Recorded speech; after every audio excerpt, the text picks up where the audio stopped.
कराची में fish harbour में एक बड़ी डकैती की वारदात हुई। इस हवाले से मजीद तफसील दे रहे हैं हयात बलोच। जी हयात।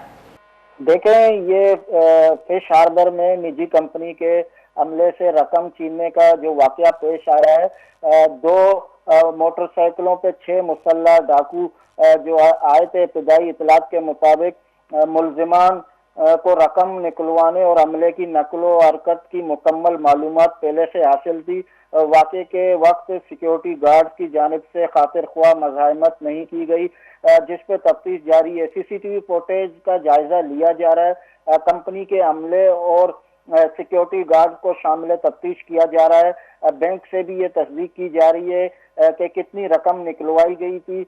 मुलजिमान की गिरफ्तारी के लिए नाकाबंदी कर दी गई है और क्राइम सीन यूनिट की मदद से शवाहिद इकट्ठे किए जा रहे हैं।